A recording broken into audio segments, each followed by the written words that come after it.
Buen día mi amor, buen día mis amores, ¿cómo andan? Bienvenidos a Todo Hábito. Hoy un programón, porque acá en los hábitos necesitamos aprender mucho para generar hábitos, porque la información es poder, dicen. Bueno, acá, mirá cómo arrancamos con todo el power, con esa música. Hoy tengo un invitado muy especial, inaugura la sección de profesionales invitados acá que van a ser parte de esta familia de Twitch, de YouTube. ¿Cómo andan por ahí en YouTube? ¿Están calladitos o yo tengo un chat abierto de otro día? No, creo que estamos bien. Ahí va. Buen día. Dina Guapi, esta paciente, digo yo son mis pacientes virtuales. Esta paciente siempre está ahí conectado. Bueno, buen día. Hoy tengo a Fabio Nachman, que es médico especialista en gastroenterología, es el jefe del servicio de gastroenterología de Fundación Favaloro, un capo total. Aplauso, señor, para él. Lo voy a presentar de una porque hay tantas preguntas. Fabio, muchas gracias por venir. No, a vos por la invitación, Laura. Estoy muy feliz de estar acá porque no sabes cómo me queman el cerebro con todos los problemas gástricos. Porque ahora el intestino es como que está de moda. Tu profesión se puso de moda, no era así antes, ¿no? Sí. No era un boom. Sí. Está buenísimo para vos que está lleno de pacientes, tremendo. Así que ya pueden ir dejando sus preguntas en Twitch, en YouTube. Hola Lau, dicen a Paula. Acá, hola Lau, por todos lados, hola Lau. Hola Fabi, Fabio, ¿cómo te dicen? ¿Fabi? Fabio. Sí. Fabio, es cortito. Sí. Bueno, tenemos mucho de SIBO, porque han estado hablando un montón sobre SIBO. Vos ya estás como sobrepasado de SIBO.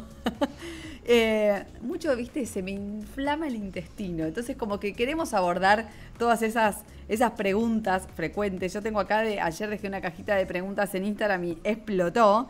Así que vamos a ir respondiendo un poco eso. Para arrancar como en líneas generales, si una persona te consulta, te dice, bueno, me inflamo, ¿cómo me inflamo? Me hincho, estoy todo el tiempo hinchado. ¿Cómo abordamos ese tema? Pasos a seguir. ¿Qué debería hacer esa persona que hoy está viendo y se siente hinchada? Claro, está muy buena, ¿no? La pregunta. Digamos, también es importante saber que nosotros estamos conformados, no nacemos con una tabla adelante rígida, sino es algo flexible. Y dentro del abdomen tenemos muchos metros de intestino que habitualmente cuando uno no come hay poco contenido, sobre todo de secreciones, por lo cual está casi vacío y plegado. Estamos hablando de 5 a 7 metros aproximadamente. Wow. Que está todo contenido dentro del abdomen. Supongamos que esa manguera de bombero, como yo a veces le explico a los pacientes, que está colapsada, se empieza a llenar. Es imposible que entre dentro de la cavidad abdominal, por lo cual muchas veces empieza a bombarse un poco y a algunas personas le empieza a molestar. Por otro lado, nosotros estamos preparados para la fermentación. Somos una máquina de fermentar. Vivimos de la fermentación de los alimentos, por lo cual se terminan muchos procesos que ahora podemos ir hablando a lo largo de todo el programa. Y esa fermentación genera gas. O sea, no existe una persona que no tenga metano dentro del intestino o hidrógeno, por lo cual eso distiende. Podemos negociar si la distensión en algún momento molesta, y ahí está el equilibrio en que uno tiene que ir entre lo que es normalidad a lo que ya genera disconfort. Disconfort, que podría ser que todos los días me duele la panza, tengo puntadas, pero si termino de comer, si comí mucho y se me infla la panza, podríamos decir que esa manguera se llenó, está fermentando. Exacto. Acá ya esta comunidad sabe mucho sobre la microbiota, ya los he estado instruyendo, así que bueno, están las bacterias fermentando y eso es normal. Sí, después podemos ver qué alimento uno consumió que puede estar fermentando más. Bien.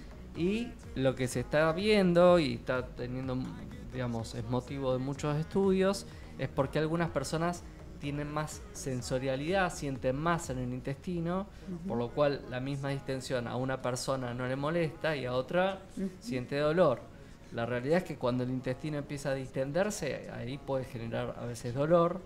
Estamos estudiando unas células muy específicas que tienen que ver, que se llaman mastocitos, que muchas veces liberan una sustancia que se llama histamina dentro del intestino, y eso puede estar relacionado con la sensorialidad o el sistema nervioso nociceptivo, y eso puede generar molestia o dolor. Es motivo de estudio ese. Bien, entonces tenemos los 5 o 7 metros de intestino que están adentro de una cavidad, que entiendo que cuanto más chiquita es esa cavidad, más tendencia vas a tener a no ser una tabla, sino a tener cierta inflamación, cierta distensión después de comer, sobre todo, ¿no? Porque uno a veces ve pacientes que ahora que empezaron a escuchar que existe el SIBO y qué sé yo, que por ahí nunca antes se preocupaban y decían, no, yo tengo eso. Y por ahí sos muy flaquita y se te hincha la panza después de comer. Sí, del SIBO vamos a hablar porque me interesa bastante. Perfecto.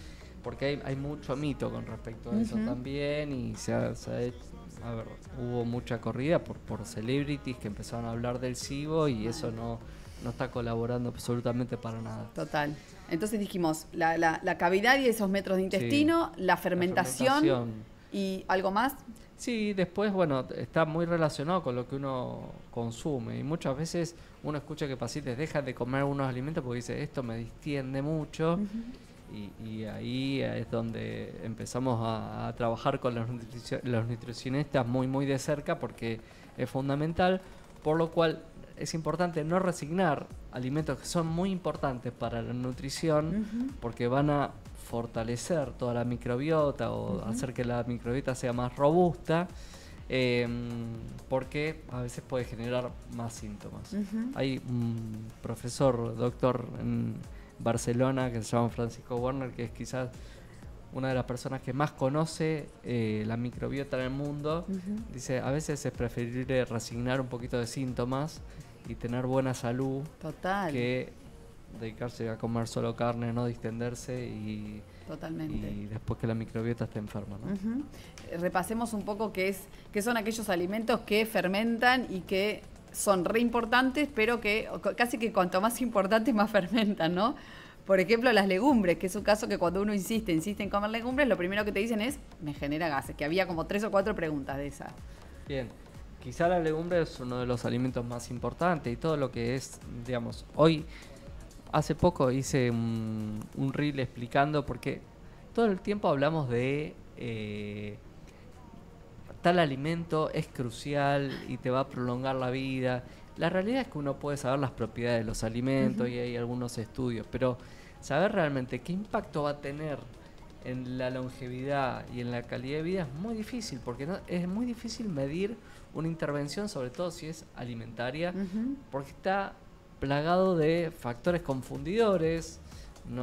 Las personas son diferentes, se mueven distintos, hacen deporte, fuman, viven en distintos lugares. Entonces es muy difícil poder medir una intervención, por ejemplo, que 10 personas coman arándano, y no quiere decir que las 10 personas van a tener la misma calidad de vida y van a vivir los mismos años, porque van a vivir en distintos lugares y van a tener distintos hábitos y van a tener distinta genética.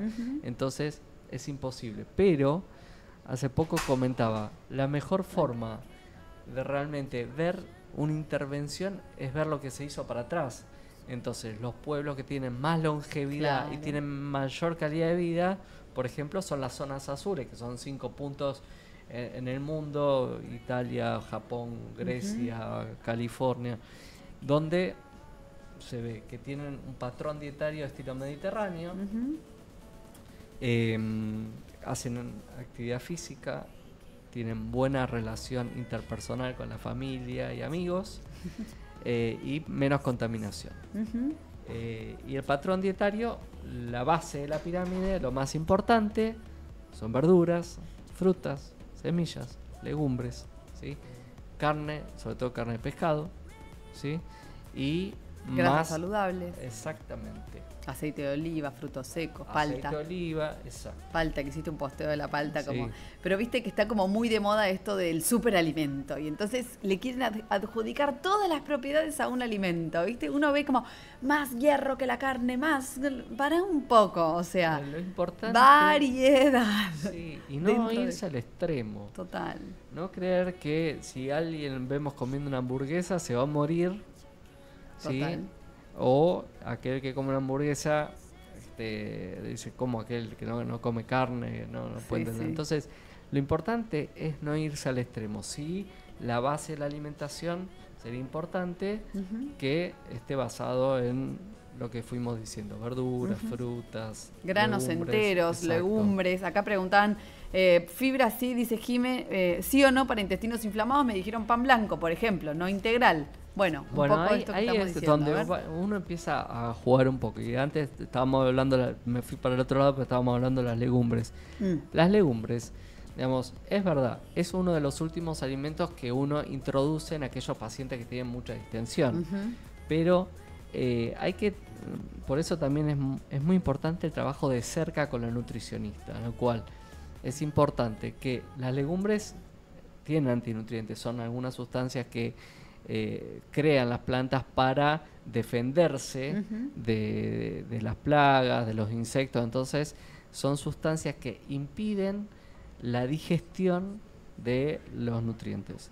Por eso es importante muchas veces remojar muchas horas, muchas de la noche a horas, la exactamente, de la noche a la mañana, para que todos esos antinutrientes se vayan o se rompan o se fermenten, y a partir de ahí es que es mucho más fácil de digerir, y cuanto más cocinado esté, por ejemplo, las lentejas, mejor, totalmente. Y podemos empezar por unas lentejas turcas o por la lenteja, no te vayas directamente al garbanzo o al poroto, que es lo más difícil de digerir o lo que más va a fermentar. Bien, ¿no? o triturar a veces, Total, por ejemplo, los garbanzos sirve. Algunos locos se ponen a pelar los garbanzos. Sí, una vez me quiero, el secreto del hummus es que pele los garbanzos. Una sola vez lo hice, sí, salió riquísima, pero no.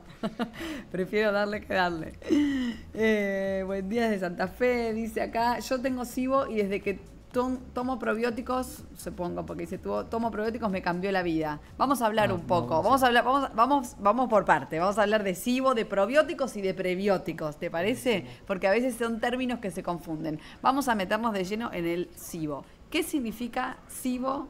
Esas siglas, S con S, no SIBO con C. Exacto. SIBO significa aumento de las bacterias a nivel del intestino delgado. Dije intestino delgado, no colon. ¿Está bien? O sea, eso es SIBO. Después, las bacterias que tienen que estar en el colon suben al intestino delgado. Exactamente. ¿Sí? Nosotros tenemos microbiota en todo el organismo. Donde menos se nos ocurra tenemos microbiota. Convivimos con esa microbiota.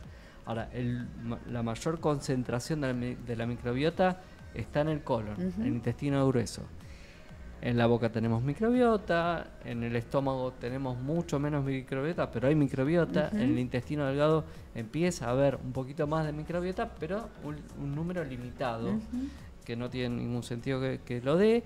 Y a medida que se va acercando al colon, ese número va aumentando. Colon e intestino grueso es lo mismo. Exacto. Colon es la última parte del intestino, digamos. Y el lugar donde más bacterias hay es en el ciego, que es justo el lugar donde se une el intestino delgado con el colon o intestino grueso. ¿Qué pasa?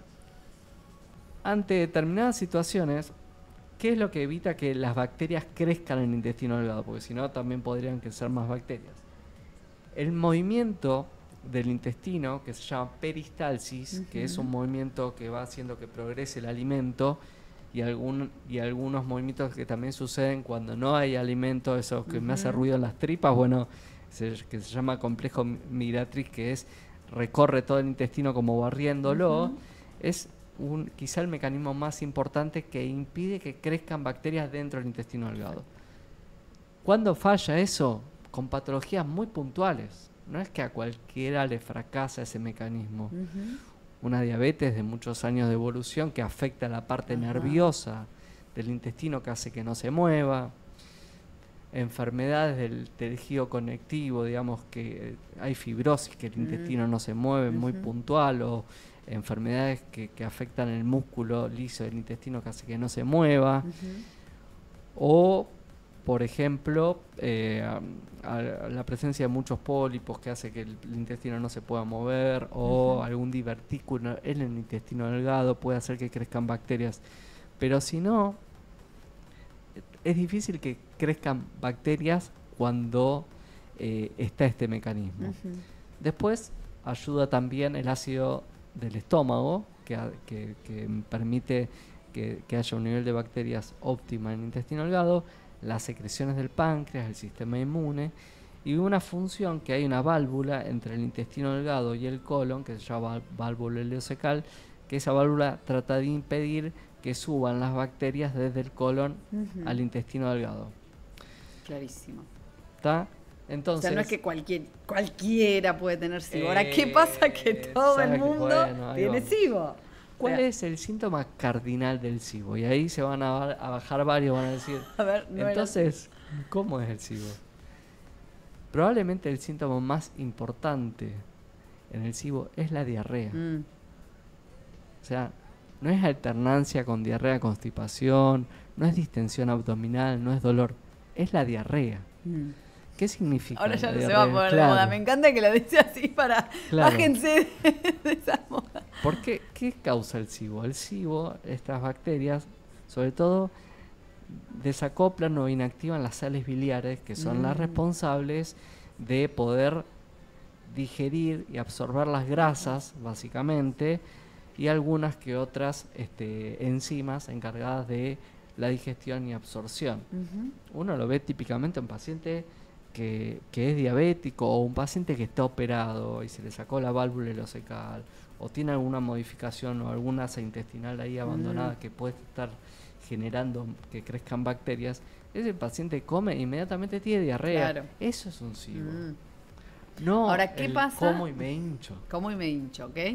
¿Qué pasa? Ese como y me hincho que le hicieron, bueno, ahora no sé qué, o que leyó, porque ya van al gastroenterólogo diciendo, yo creo que tengo SIBO porque leí, quiero hacerme el test de hidrógeno expirado, o ¿qué es esto de que el test le da positivo a todo el mundo? Claro, ahí está la gran confusión con respecto a esto.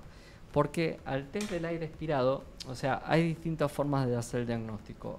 Hay un estudio que es como el gold estándar, el mejor estudio, que es aspirar el contenido del intestino y cultivarlo, cosa que es sumamente complejo y se hace para investigación científica. Después, lo que está más a mano y lo que fue creciendo, porque esto nosotros en el hospital lo hacíamos ya hace muchos años, pero no había cromatógrafos para poder hacer el test.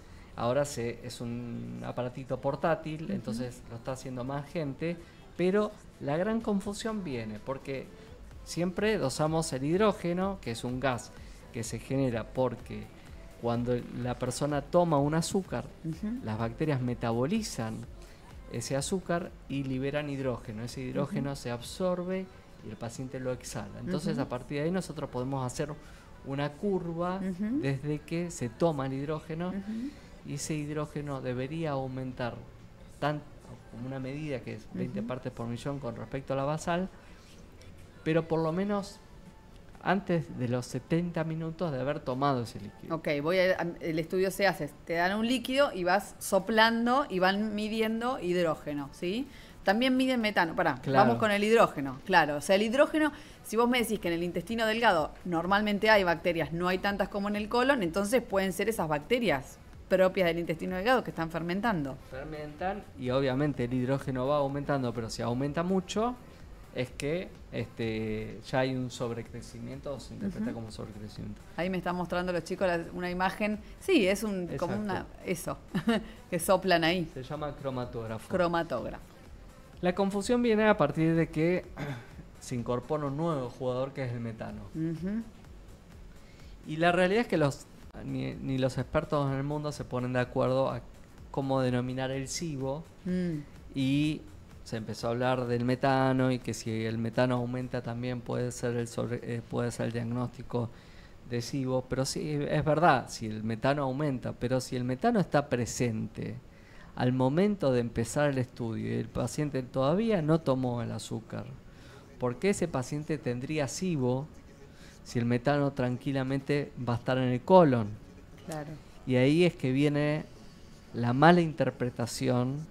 O sea, no siempre, si en un estudio da metano, en el test de aire expirado, de hidrógeno expirado, ¿cómo se llama? De aire expirado. Es ambos. Ahora se puede hacer de hidrógeno y se puede hacer de hidrógeno y metano. O sea, si te da metano no necesariamente tenés SIBO. ¿Por qué? Porque esas bacterias que vos ya tenías fermentan naturalmente o porque naturalmente hay metano. Exacto. Claro. porque forma parte de la fermentación. Y aparte, también, no es uno es un estudio y nada más. No, uno es, tengo antecedentes, tengo diabetes, me operaron, no me operaron, tengo causa de otra diarrea. Bueno, hay que sumar el estudio a todo el contexto clínico, no es solo un estudio, me dio positivo, tengo metano, tengo SIBO. Y eso me hace mucho sentido con nosotras que recibimos a las pacientes que vienen con a veces el estudio y a veces con habiendo hecho una dieta para el SIBO muy restrictiva porque es una dieta de reposo intestinal, más o menos, o sea, no hay prácticamente nada de fermentación, ahora si querés hablamos de eso, pero no les da resultado. Y lloran, Fabio, no sabes lo que es, o sea, lloran tipo, no sé qué es esto que tengo. El otro día le digo a una paciente, escúchame, pero mirá lo que es esta panza embarazada. Y yo tipo decía, si yo me paro al lado tuyo, tengo la misma panza que vos. Viste, como que si sos chiquita, sos flaquita, que por ahí te hinchaste siempre después de comer, comés una ensaladota así. Son tus bacterias que están fermentando. Sí, y el problema es que cuando empieza el diagnóstico de SIBO y realmente no hay un SIBO, empieza todo esto, la exclusión de alimentos, empieza los tratamientos con antibióticos y ¿a qué se pasa? Ahí sí se pasa a lo que se llama una disbiosis. Un desbalance en la flora intestinal y la verdad que salir de la disbiosis da mucho trabajo. Claro, porque los antibióticos, tomas antibióticos y te barren todo, lo bueno y lo malo. Exacto. Entonces, claro, todas esas bacterias buenas que estaban en tu intestino, que te estaban protegiendo, de repente...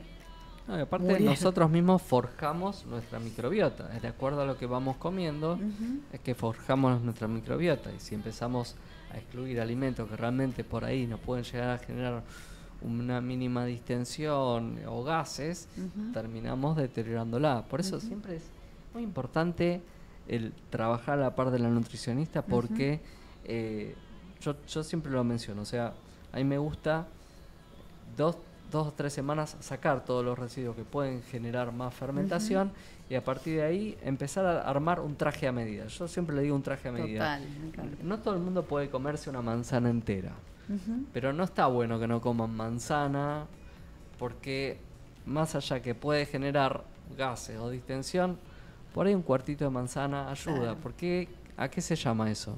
Se llaman prebióticos. Claro, ahí vamos metiéndonos en tema. Prebióticos, ¿escucharon? Prebióticos. Tengo preguntas acá, ya voy a ir respondiendo. Ustedes vayan dejándolas que yo voy como siguiendo el caminito de la charla para que terminemos con todos estos conceptos. Bien. Bueno, los prebióticos son justamente azúcares que traspasan el intestino delgado y llegan al colon, básicamente lo más importante, y se encargan de estimular bacterias que son beneficiosas. Son como el alimento de las bacterias, podemos Exactamente. decir. Bien. Exactamente. Y que nos hacen bien y que fermentan y esa fermentación está buena. El tema es, bueno, muchas veces estos alimentos no son bien tolerados. Exacto, hay que dosificarlos. Me encanta. Hay que saber dosificarlos. Además, acuérdense lo de las 30 plantas por semana. Entonces, ¿cómo hacemos si nos sacan todos esos alimentos? Claro. No llegamos nunca. Me encantó como... Y no es lo mismo comerse un plato de lentejas a ponerle lenteja en una ensalada, por ejemplo. Por ahí es una cucharada. Totalmente. Y lo pusiste 2 o 3 veces por semana y lo sumaste dentro de tus 30 plantas. Entonces, a la semana. Es un traje a medida para cada uno, individual.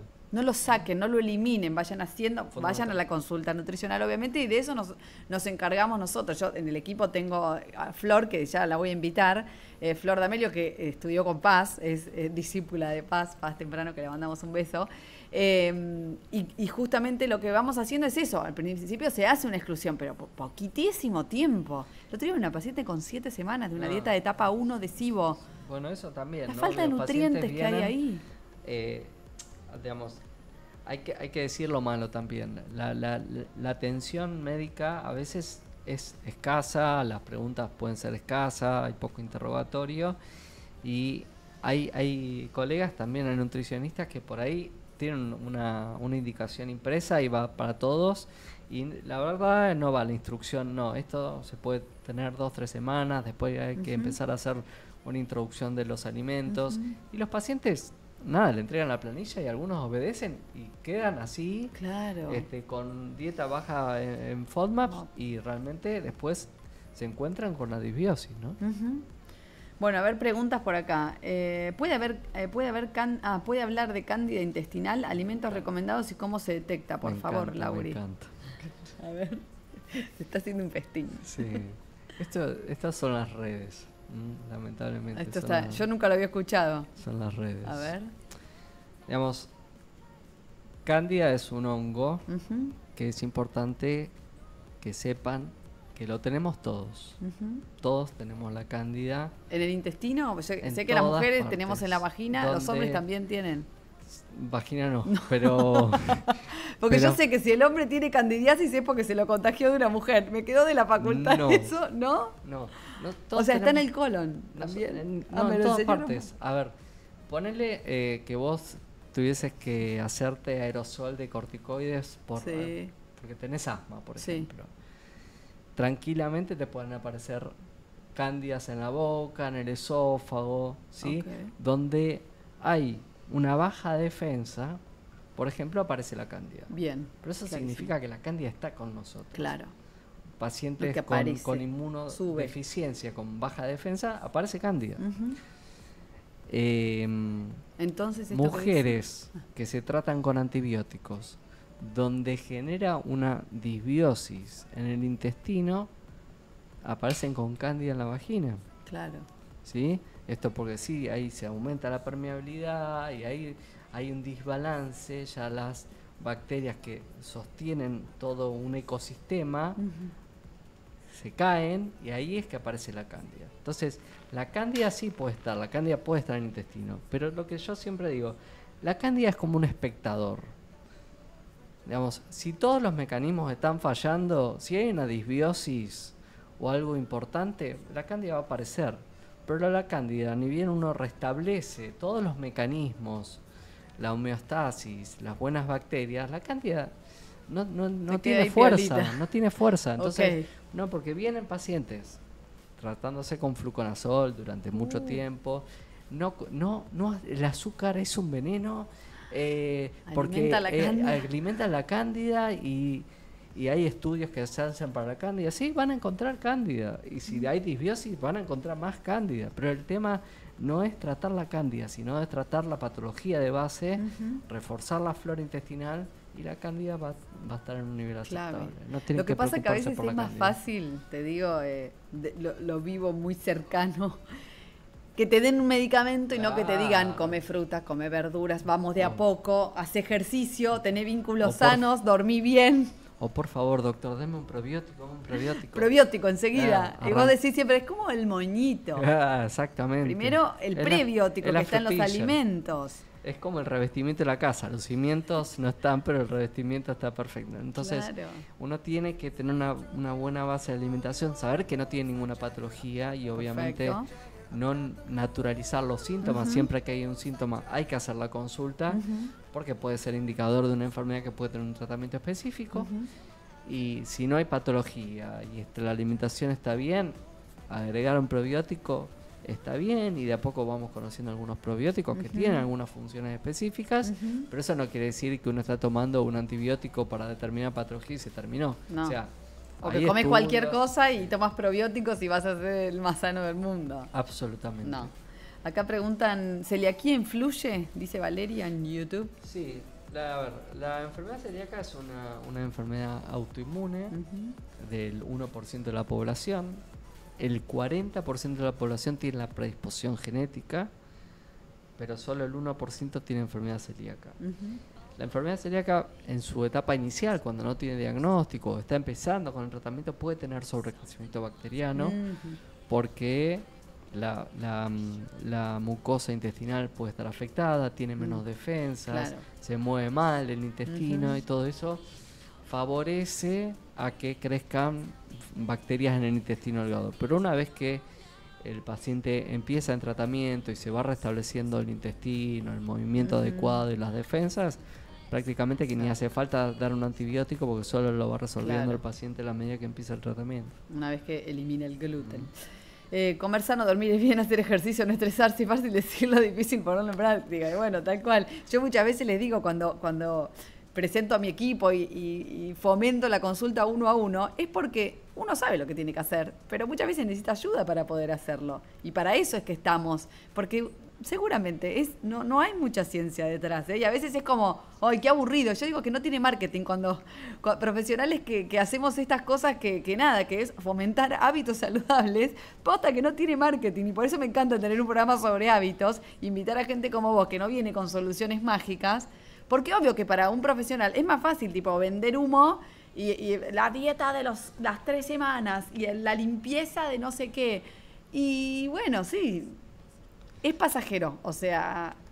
Lo que vos decías, los hábitos son fundamentales y es lo que tratamos de permanentemente de transmitir, y la idea es que no se dañe, la gente se daña, se daña mucho, pierden plata, se deprimen, compran cualquier cosa en redes sociales y terminan dañándose ellos mismos. Busquen un tratamiento personalizado, sí, ¿viste? Yo veo como tratamientos así como que atienden a mansalva, así, gente que tiene problemas digestivos, y es como, che, pará, es algo, vos decís, es un traje a medida, y es como que hay...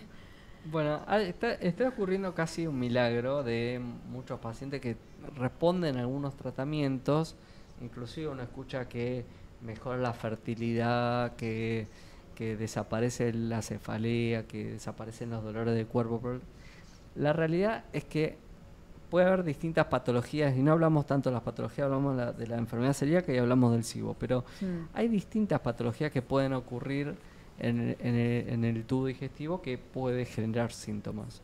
O sea, uno empieza a despejar, por ejemplo, la intolerancia a la lactosa, tenemos alta prevalencia, digamos, debe estar cercana al 80% en Argentina, entonces cada vez que se toma un lácteo que tiene un azúcar que se llama lactosa, no se absorbe en el intestino, hace como un efecto osmótico, atrae agua en el intestino, pues fermenta mucho en el colon y genera muchos síntomas.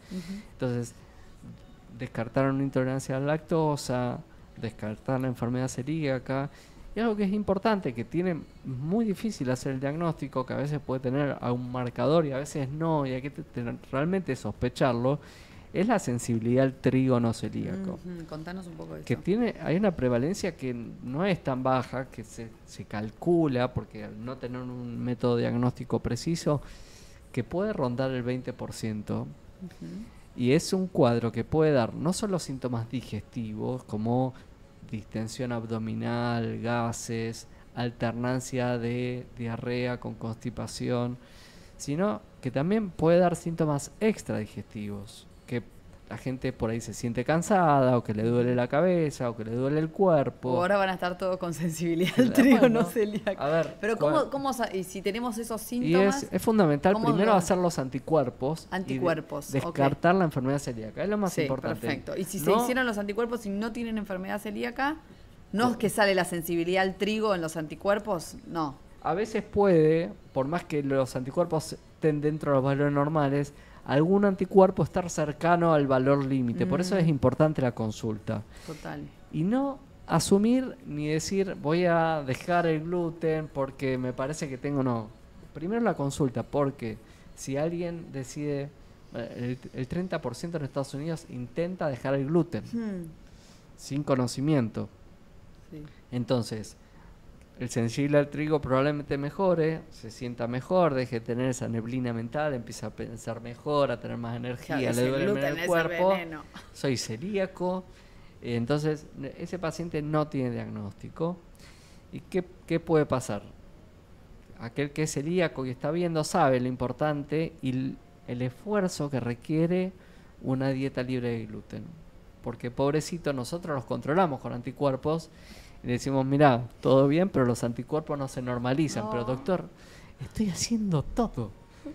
Por algún lado el gluten se mete. Sí. Es tan difícil de excluir el gluten. Y aquellos que no conocen, dicen, bueno, yo dejé el gluten. Claro, en realidad capaz no lo dejaste. No tiene idea de lo que es la contaminación. Solo el celíaco puede entender qué es la contaminación porque lo vive en carne propia. Muchas veces los que tienen esa intolerancia al trigo o te dicen sensibilidad al gluten, alergia al gluten, hay como mucho, o sea, la definición es intolerancia al trigo. No celíaca o hay también sensibilidad. Sensibilidad al trigo. Sensibilidad al trigo. Ok. Y eso, bueno, a ver, Pero perdón, puede que a esas personas no le afecte la contaminación cruzada porque he escuchado tipo no, pacientes. no, en general no les afecta, solo parecería, porque no está 100% confirmado, pero parecería que esto tiene que ver con otra proteína que no es el gluten, que está en el trigo, que son antinutrientes, que se llaman ATIs, que son inhibidores de amilasa y tripsina, que es una sustancia que le da, digamos, como resistencia al trigo para soportar plagas. La realidad es que la concentración de ATIs las últimas décadas aumentó casi 30 veces a lo que era el trigo antes. Entonces, por eso creemos que hay más pacientes con síntomas. ¿Sí? Okay. Es por eso que uno escucha dietas que dice, no, pero este paciente mejoró toda la enfermedad reumatoidea que tenía, disminuyó y algunos hasta mejoró y son fértiles. Claro, probablemente en la masividad tratan a algún celíaco. Obvio, claro. Y sabemos que la enfermedad celíaca tiene una infertilidad que es relativa. Y en el medio, si abandona el gluten sin saber que es celíaco, probablemente pueda quedar embarazada. Claro, o sea, el porcentaje de la gente que mejora es porque si hubieran hecho una consulta hubiera mejorado, y también hay todo un porcentaje de la gente que no notó cambios.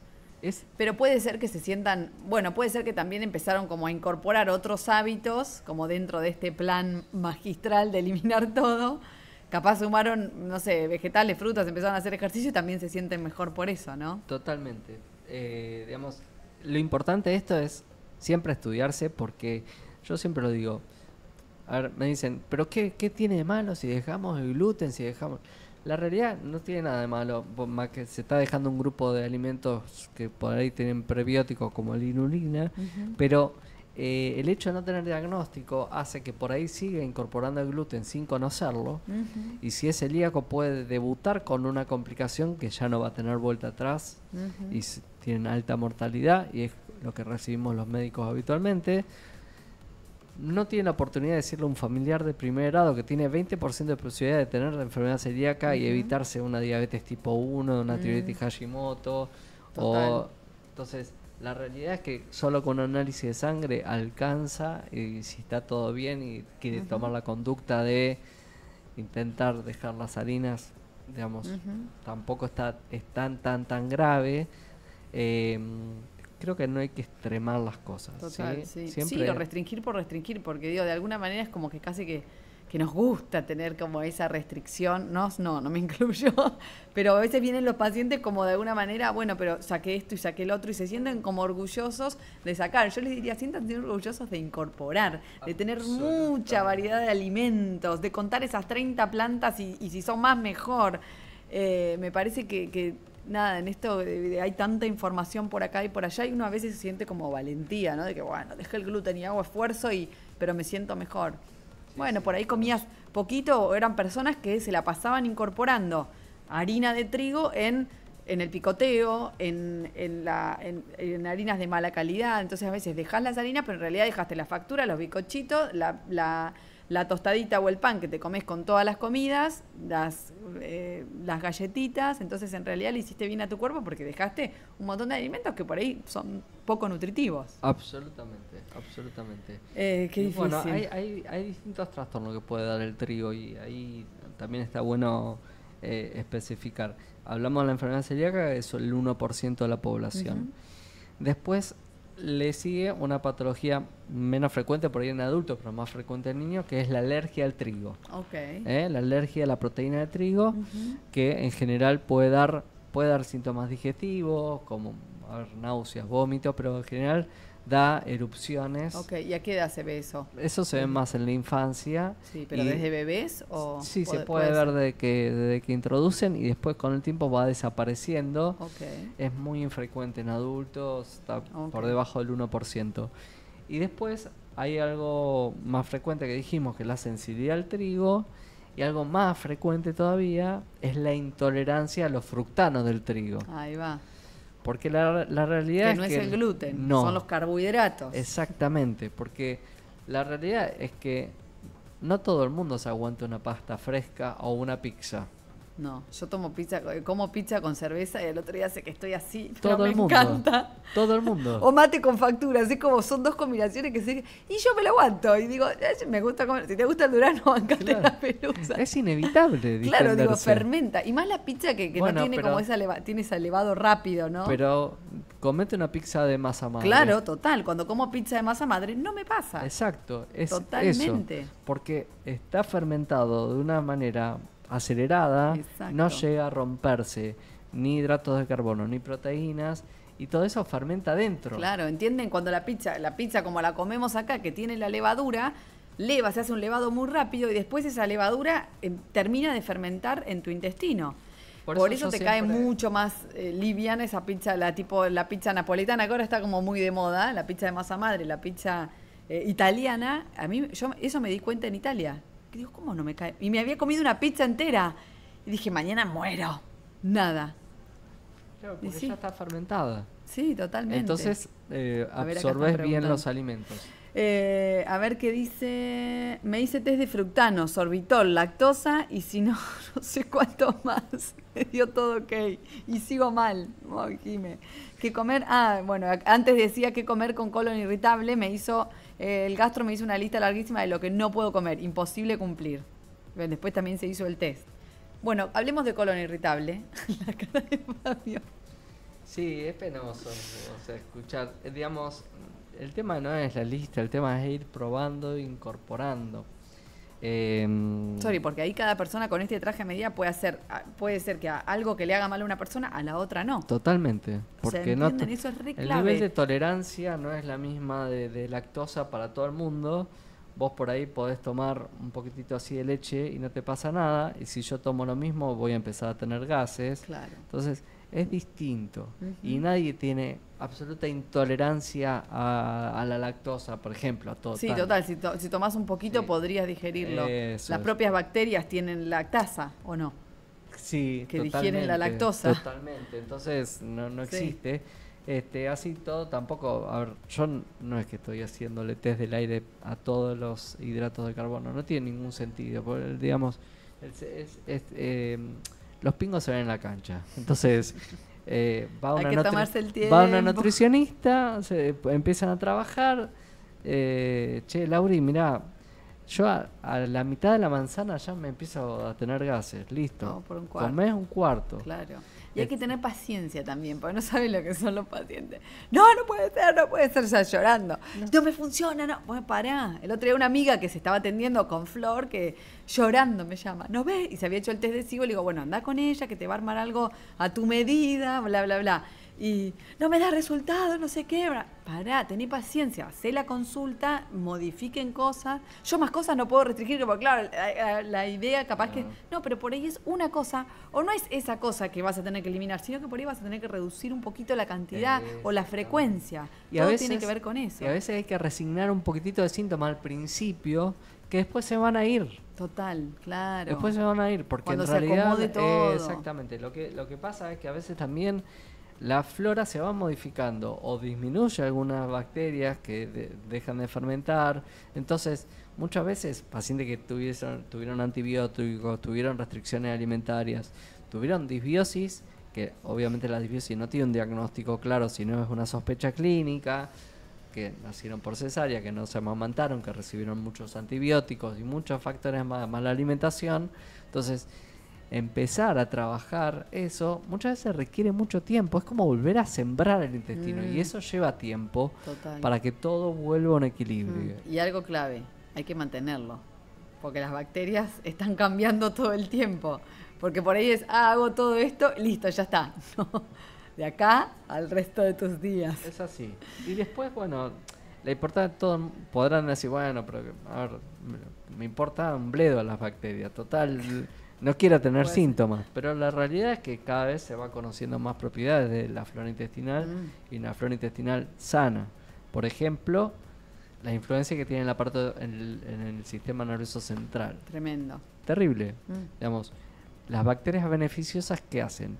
Liberan una sustancia, es un ácido graso de cadena corta que se llama butirato. El butirato es como nuestra vedette. Primero, que está tan de moda también la permeabilidad intestinal.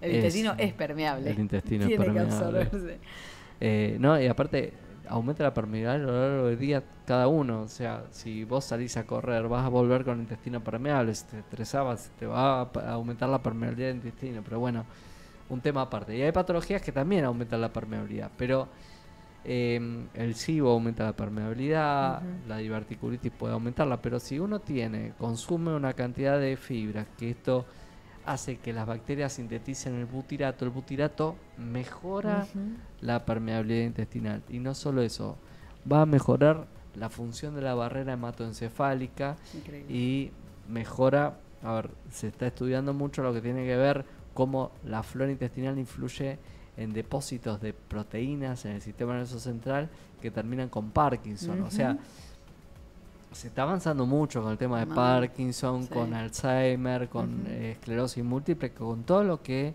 tiene que ver con la microbiota y lo que nos llevamos a la boca diariamente. Tremendo. A ver acá, ¿qué dice Gise? Hamburguesa Smash al otro día me muero. Me levanto para pizza doble queso a la madrugada, se hace nota. Bueno, está con todo. Me levanto, tomo un vaso de agua y ya me hincho, dice Mariana acá en Twitch. Bueno, eso es un poco lo que hablábamos. A ver, también puede haber una sensorialidad aumentada del intestino. A veces hay personas que hay que medicar para disminuir un poco la sensorialidad, o puede ya haber un desbalance en la flora que, digamos, la gente por ahí dice, pero yo tomo un café sin leche, sin nada, y ya me hincho. ¿Pero le pusiste edulcorante? Hablemos un poquito del edulcorante. Dale. Que está el boom de esta recomendación, esta sugerencia de la OMS que dijo, a ver, la sugerencia es decime qué pensás, porque yo ya hablé un montón de esto. Bueno, primero hablemos del veneno del azúcar, ¿no? Porque el azúcar, nadie ahora come azúcar, y para todo el mundo que no quiere ver ni la azucarera de cerca, tampoco le estoy diciendo que le pongan a una infusión 4 o 5 cucharadas de azúcar, es que azúcar tenemos todos en sangre. Si no tenemos azúcar en sangre es incompatible con la vida, los músculos no se contraen, las neuronas no funcionan y uno se desmaya, los glóbulos rojos tampoco funcionan. El sistema nuestro organismo tiene algo que se llama homeostasis para tratar de mantener el nivel de glucemia siempre estable. Y esto lo obtiene también a través de las proteínas y de las grasas. O sea que cuando no tenemos hidratos de carbono, aquellas personas que entrenan y dicen, no, yo hidratos no, pero cuando hagan ejercicios, la necesidad de azúcar en sangre se lo va a chupar del músculo. Total, sí. Aparte de las grasas del músculo. Total. Pero bueno, eso es un gran mito, yo el azúcar... El azúcar es veneno y pensar que nuestro cuerpo se alimenta de azúcares, ¿no? Pero bueno... Nosotros estamos preparados nuestro organismo está preparado para soportar cierto nivel de azúcar y de la mejor forma. O sea, no pegarnos picos de glucemia, sino tener buenos alimentos. Ahora, si uno va forzando la máquina todo el tiempo, en algún momento va a fallar y puede aparecer la resistencia a la insulina y todo eso. Ahora, detrás de todo esto vienen los edulcorantes, que, bueno, no consumamos azúcar, que es más caloría, que esto, que... Vamos con el edulcorante. Vamos con el edulcorante. Íbamos con todo con el azúcar, pasamos con todo el edulcorante. El edulcorante. La realidad es que la lista de edulcorantes es larga. Habrá algunos que son peligrosos y que se han dejado de utilizar, y otros que la verdad que no tienen mucha influencia a nivel del organismo en sí. Son azúcares que tienen el sabor más reforzado. Ayer mi madre me mandó un reel, que los edulcorantes modifican, deterioran la microbiota. No hay estudios serios de eso. ¿Por qué hablan con tanta seguridad? Claro. Hasta te diré que algunos, ayer discutía con Vinderola, le digo, al final hay algunos edulcorantes que también pueden ser prebióticos. Claro, porque, qué sé yo, la polidextrosa no es totalmente una fibra. Claro, sí. ¿Qué pasó?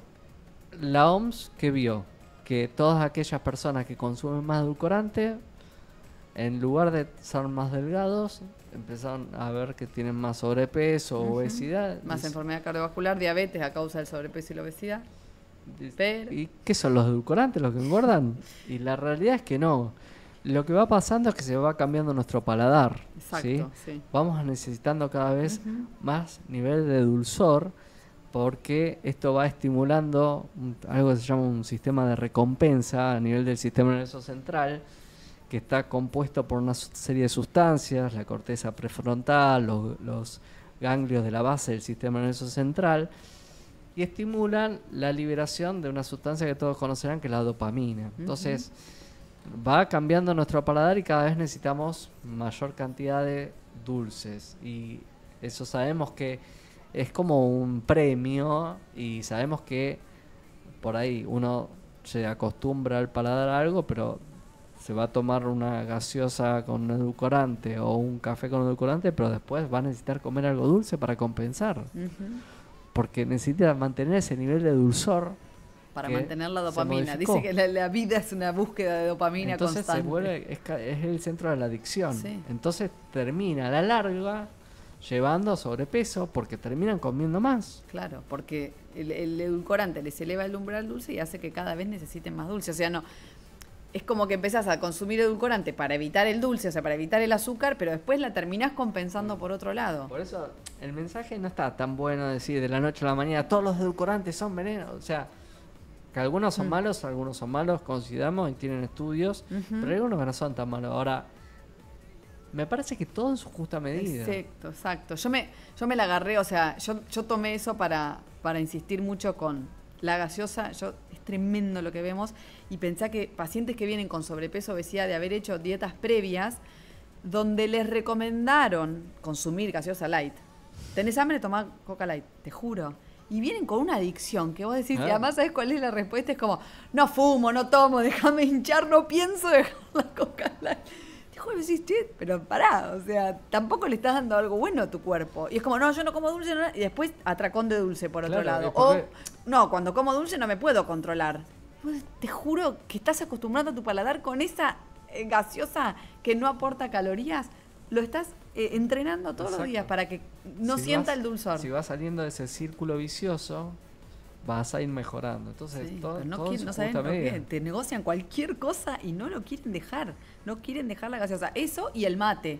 El mate de el chorro. Yo digo, si sos esa persona que nadie quiere tomar mate con vos, porque, sí, cuando te dicen eso decís, listo. O sea, vos estás en el horno con el edulcorante. Entonces, a esas personas me parece que está bueno llegarles con un mensaje de, alerta edulcorante. Pero después, la mayoría de la población, el gran porcentaje que por ahí le pone un sobrecito al café o toma 2 infusiones por día, no pasa nada. La idea es que si se acostumbran a menor dulzor, digamos, eso es una cucharadita al ras o un poquito menos, o medio sobre de edulcorante. Sí, total, eso es lo mejor. Eso lo es menor lo que dulce hace, es lo mejor, sea azúcar o edulcorante, porque a veces acostumbra a tomarlo amargo mejor, pero obvio, antes venía un paciente, pero también es muy conductual y creo de la época, ¿no? Yo me recibí hace más de 10 años, pero cuando venía un paciente que me decía, yo le pongo 2 cucharaditas de azúcar, yo en vez de decirle, baja una, yo le decía, bueno, ponele un sobre de edulcorante. Y ahora ni a palos le digo eso, le digo, no, vamos a bajar. Si le pones 2, pongámosle una y vamos viendo. Totalmente. Y por ese paciente tiene el edulcorante es más porque dulzor, es más dulce. Exactamente. O cuando pasaste al chorro, el chorro no lo podés medir. El edulcorante líquido no lo podés medir. Y en cambio el sobrecito lleva la pulsión al atracón, por ejemplo, y por eso el sobrepeso. De ahí está el mensaje que me parece que hay que tratar de desmembrarlo un poco e interpretarlo, porque si no es... Total. Y también que son estudios observacionales donde las personas que tienen más sobrepeso y obesidad son las que consumen más edulcorante. Entonces, como decíamos hoy, no es que la arándano te va a alargar la vida, solo eso aislado, sino que son estudios donde se relacionan 2 variables y no es que esto culpa de esto y esto da esto. Ni echar la culpa a una fibra que endulza a... empeora el sistema cardiovascular, ¿no? Claro, porque es el sobrepeso y la obesidad que generó la enfermedad cardiovascular. Eso es. Bueno, es complejo. A ver, acá preguntan lo del reseteo intestinal. No sé si quieres hablar de eso. La realidad es que el organismo no se resetea. ¿Sí? El organismo no se resetea. Lo que se hace habitualmente es uno arma un esquema de dieta para justamente sacar todos los alimentos que fermentan y empezar a trabajar de a uno tratando de identificar. Pero no hay un reseteo. De forma individual, La realidad traje es a que, medida. digamos, no se puede hablar de un tratamiento general para todas las patologías porque no es poco serio. No, Sí, no. totalmente. A ver qué más. He probado. Ay, acá en Twitch están como locos. A ver. ¿Cómo mejorar la flora intestinal? Bueno, todo lo que estamos diciendo. A ver. No sé qué hacer. Cualquier cosa que como me dan náuseas. Incluso el agua. La comida me queda como en la garganta. Me encanta el programa. Saludos, dice Relu en Twitch. Bueno, es importante, y un poco lo que hablamos en el libro que escribimos con Pepe Sanguinetti, es no normalizar los síntomas. Si hay un síntoma, hay que estudiarlo. Digamos, no, ni siquiera consultar por redes sociales o por foros, directamente ir al especialista. Puede salir desilusionado algún especialista, no le voy a decir que no, pero la realidad es que hay que intentar diagnosticar, porque escuchándola a ella, puede tener un divertículo acá arriba, puede tener un trastorno motor del esófago, puede tener un reflujo muy importante. Claro. O sea, hay que estudiarla para poder darle una solución, ¿sí? Entonces, está buena la consulta, pero no normalizar los síntomas. Tengo distensión, tengo gases, bueno, voy a preguntar. Tengo eruptos, tengo náuseas, tengo acidez, voy a preguntar. Total. Acá preguntaban de divertículos. Marta dice, hola, buenos días, tengo el colon lleno de divertículos, ¿no debería comer legumbres? Hay un capítulo, les voy a contar sobre el libro de Fabio, Nuestra Salud Digestiva, que lo terminé anoche, la verdad está espectacular. Ay, me marqué una cosita acá, después se los leo, lo voy a tener acá a mano. Lo consiguen en todas las librerías, es nuevito. Si encontrás el capítulo, muchas gracias. ¿Cuál? El capítulo de enfermedad diverticular. Sí, me encanta. Por eso me acordé, por cómo era el nombre de tu abuela, ¿no? El Club de los Sacasemillas, ¿no? El Club de los Sacasemillas. Sí. Hablemos un cachito de eso, de divertículos, que me parece un mensaje re lindo, porque en las Nutris también lo padecemos a eso. Totalmente. Qué mensaje fuerte, no se desarraiga, ¿eh? Tremendo. No, yo semilla no puedo, ¿viste? Como, ¿y cómo luchás vos? Encima nosotros, las nutricionistas, raro, que si lo dijo el médico. O sea, si a vos te pasó con tu abuela, imagínate. Bueno, la realidad es que la enfermedad diverticular es una enfermedad sumamente prevalente. Con tal de uno pudiera tener divertículos si llegara a tener la edad suficiente, como que todo el mundo va a tener en algún momento divertículos. O sea, después de los 60, 70 años, casi el 70% tiene divertículos.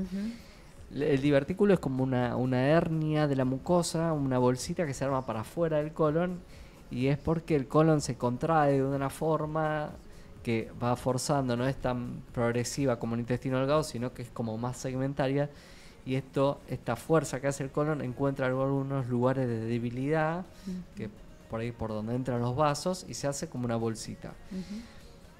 Al principio se decía, no comas fibra, no comas semilla, porque eso se mete en el divertículo y eso te complica el divertículo. Explota el divertículo. Sí. En realidad lo que se sabe primero es que el aumentar las fibras mejora y disminuye lo que es la consistencia de la materia fecal, y eso le permite al colon manejarlo mejor, a la materia fecal procesarla mejor. Y lo otro es que las fibras generan butirato, que es lo que estuvimos hablando antes. El butirato va reparando el intestino, es lo que nutre el colon. Perfecto.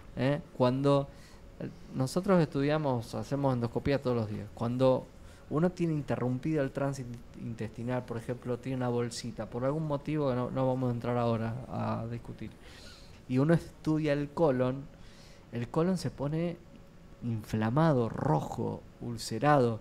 Eso es porque no recibe el alimento, que eso es lo que nutre la flora intestinal. Entonces la flora intestinal está mal. Claro. Y es porque no tiene el butirato. El butirato se encarga de reparar permanentemente el intestino.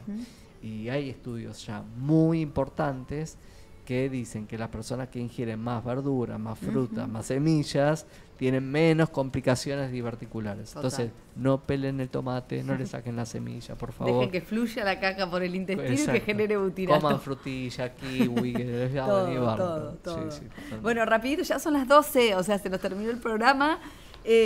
Nada, cortito de colon irritable, algo que puedas decir que en también. general uno cuando termina de despejar todas las causas que pueden simular un intestino irritable, como intolerancias alimentarias, intolerancia a la lactosa, enfermedad celíaca, sensibilidad al trigo, hay una intolerancia que no hablamos que es la histamina, si descartamos el SIBO y todo eso, una vez que está descartado todo, uno interpreta que puede ser un intestino irritable y le empieza a dar se llaman neuromoduladores o relajantes intestinales también, para que vaya disminuyendo los síntomas y de esa forma pueda llevar mejor calidad de vida. Pero te diré que mi recetario en el consultorio o es un antiácido realmente cuando tienen reflujo, o es una nutricionista que empieza a trabajar la dieta, porque se resuelven casi todos los pacientes. Y a medida, o sea, algo que vaya muy progresivo y que vayas encontrando, si tenés colon irritable, por ejemplo, bueno, ir encontrando qué es lo que te hace mal.